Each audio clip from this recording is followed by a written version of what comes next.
We turn to this now. Joburg Mayor Dada Morero earlier this week met with officials to finalize their response to the Sindiso inquiry report. Another fire recently engulfed a building believed to be hijacked in the Johannesburg CBD. 4 people lost their lives in that disaster. While outlining measures taken to revitalize the inner city, Morero says the city will reveal programs to deal with hijacked buildings soon. The Joburg Public Safety MMC, Dr. Mgcini Tshwaku, joins us now for more on this. MMC, good to have you, and thank you very much for your time. So we learn now that the plan is going to be revealed tomorrow, at least, on what the province, the city, and all stakeholders plan to do to revitalize the city of Johannesburg. The core issue here, amongst the many other things that need to happen, is reclaiming these buildings that have been hijacked back. Now, the last time we spoke to you, you said you have now managed to deal with the legal question. So you've got those eviction orders. They are in place. The question now is around resolving the question of alternative accommodation. So what is the strategy going to say about that? No, thank you very much, Brati. Look, there's good evening to the viewers at home and yourself. Look, on our side, remember, our mandate is to do an inspection to close off all buildings which are, don't comply with the Fire Brigade Act and which are not safe. And then what we do is that we report to the city. They've taken into the office of the city manager, him with the COO, which is a chief operating officer. He's the one now who will coordinate all these other stakeholders, which is your Department of Housing. We have given them, they've got the list of the buildings that are derelict, bad. And now what is outstanding is the fact that people need to be moved into alternative accommodation. The intervention of the mayor, it is welcome. I think it's a very good step in the right direction. And of course, there were meetings that were set yesterday, but I could not attend because we're busy with the very important, party political work. But all the HOD and the EMS representative, the chief of fire, they were there, and the JMPD, and also all the other stakeholders from human settlement. Of course, this intervention, it also needs other structures of government, like your province and your national. So tomorrow, I'll be joining the premier tomorrow as he's launching the CBD revitalization. The program. It will be a multidisciplinary approach in terms of crime prevention. They'll be, cleaning the city in terms of rubbish, removal of the people who are occupying those buildings, which are actually bad. Of which, as the city as well and the Department of Public Safety, we welcome that because we are fighting a common enemy. We're not going to politicize this because for the sake of of a political party. But we said, remember, even in the EFF, we're willing to put our differences aside for the sake of our people. Let us work together so that we can reclaim the city back to its former glory. So one thing that I'm just praying at is that the only thing that we need is let us take people to an alternative accommodation. It's called a transit accommodation, by the way. To a point where now you must give them an accommodation which is permanent. And as I said to you that last time, that other people can afford, so you need to do a low-cost housing, or you can do a student accommodation. Yeah. So the intervention, it is open. I've seen it. I've seen many meetings happening. Even tomorrow, there's another meeting again. And I think that tomorrow we're going to be focusing on the province. I think that maybe the mayor will going to come out. Yeah. I think it's going to be from sometime next week to do that, yeah. So what we are hearing, and you'll tell me how it fits into your plan, because your plan says, give us the building, we'll put people in there, they'll clean up the building, they'll renovate it, it will be speak and span sharp, you'll put the people back in. But now what we are hearing is an approach that says, let's consolidate all the government-owned buildings at least. Take those, give them to entrepreneurs, who can then turn them into residential or commercial buildings, but then bring the private sectors, or at least the financiers, including the PIC, to help these guys, because some of these entrepreneurs are unable to really come in at the price that is required to be able to take these buildings over. Is that part of what you were thinking about?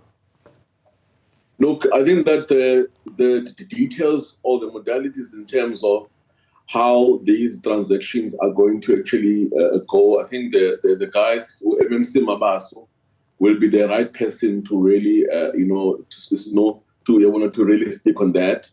But some of the things that we spoke about in the city has been speaking about was to say, if a building is actually privately owned, for example, which one is that one? I think is the Vanin Court. It was actually handed over to a private sector where they're able to, to renovate and all of that. So the idea is that buildings that are bad, even if they are publicly owned or privately owned in the city must expropriate them, and so that they're able to really, because the city does not have money.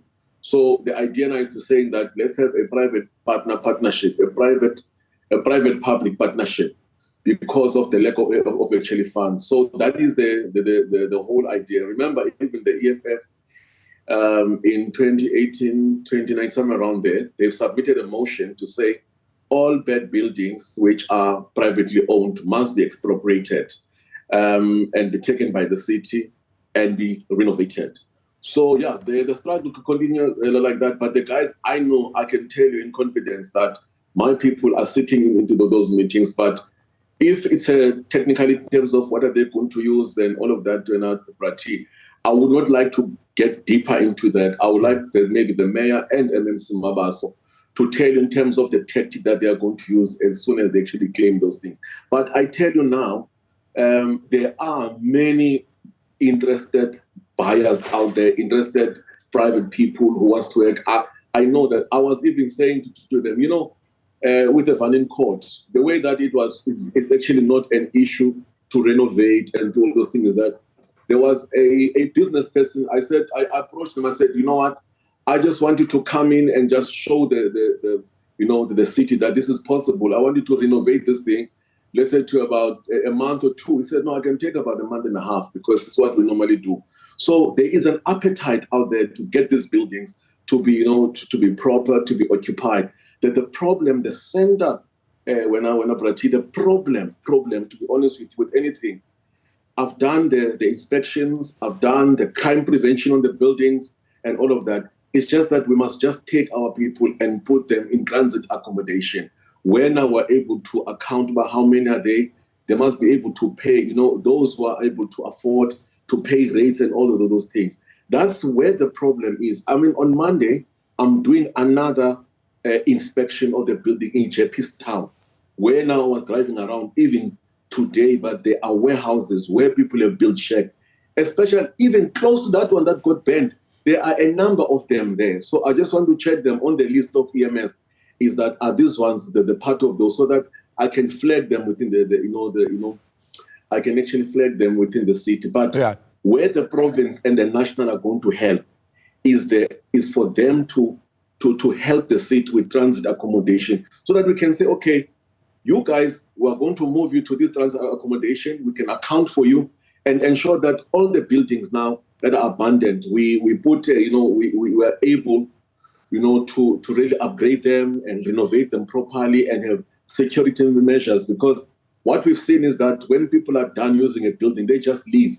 And then people come in, they want accommodation, they build shacks inside, which are flammable. So at the center of this thing here, I like this question you asked today, even though that I'm not really a person to really answer that, is that in the issue of transit accommodation, that's where the problem is. We've got court orders, they've got eviction orders, everything, so that we can relocate our people. It's just about where do you take them to where? Because the law says that you can't just remove people and then throw them on the street. You need to take them to an alternative accommodation. So let's talk then about the other component of the CBD revitalization, which I'm sure is why you're going to be there and you're a part of it. It's the bylaw enforcement, because you've got to have the bylaw enforcement in place. It seems taking back government-owned buildings might be the easiest part, but taking back private company-owned, individual-owned buildings might be a little bit difficult for you to enforce bylaws there because, as you have said, sometimes you want to serve orders, eviction orders and whatever else.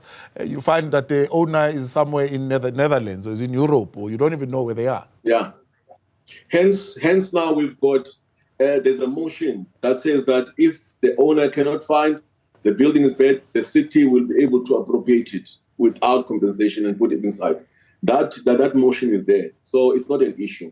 It's just that the only problem now, I'll tell you, Prati, I've been on this thing, almost a year and a half now, and I've looked in all the corners that we can clean it proper.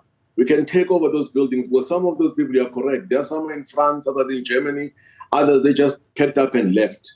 So that motion was approved by the council, so we can expropriate them, and then the city can, put up to the partnerships or some. I mean, Joshco has been doing their own work. I mean, they will get some companies, to do, those renovations. But because of the finances of the city, then it gets very difficult. But I'm not worried about that. The only thing is that I can get in. I showed you that when I went into Venin Court, I went into Casamere, and I said, guys, we're closing this, this building, and it's about to get bent or it's gonna fall. People will take their stuff, and then they'll come outside. But the problem is that it's illegal to do that. You need to take them somewhere else. You know what I mean? So also the intervention of the province is fine. They can come through, but what I said to that meeting we had, it was an IGR meeting, intergovernmental relations meeting with the province. I said to them that the public safety welcome the working relationship, but I would have thought that it would have come earlier because we can give them the lessons learned. You know that last year we had an operation Manje Namhlanje that we're going to be continuing again, starting from the September. It's like people when are reading my mind, yes. Once when I'm about to do something, it's like someone just does it quickly, these operations.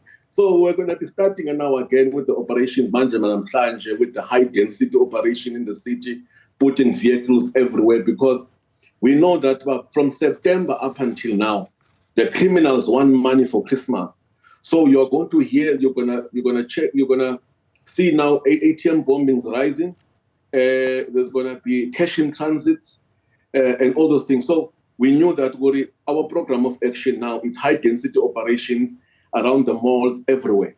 So what the province is going to do now, of course, using these crime prevention orders of theirs, we're going to do high density operations, search and seizure, removing people in the, searching people, go into the building which has been hijacked and all those kind of stuff like that. They're going to clean the city. They're going to put lights as well on the streets and all. So that one is a multidisciplinary. So they've approached us that we must work together. Of course, look, we don't have much resources, so we welcome the intervention. We said we're going to support them with the officers and also with the TRU on their high density operations. They will reveal tomorrow in terms of how often will they be there. Yeah. So there were lessons learned. I spent a lot of time with them. I said, guys, lessons learned. It looks as if this thing, it must not be like a show. Yes. Because the province has the budget, everything. We need the high density operation in the city must be on a daily basis. For the next 6 months, you must just disrupt the operation. They must see cops everywhere, not like you do it in certain intervals, like we used to do. We did it like quite intervals. And then also I said, because you've got enough budget, you've got vehicles everywhere, we need to put vehicles and close down the city everywhere. You see cars in the intersection and all of that. All right. And then so there's a lot of working together we can do. So I proposed that to the Premier when we were chatting, but tomorrow I will emphasize with him that let us work together. We've got capacity, but we need him to really come on board as well. MMC, I appreciate your time. Let's leave you there. Thank you very much. That is MMC for Community Safety, Dr. Mgcini Tshwaku there. Let's take a break. We'll continue in a moment. Stay with us.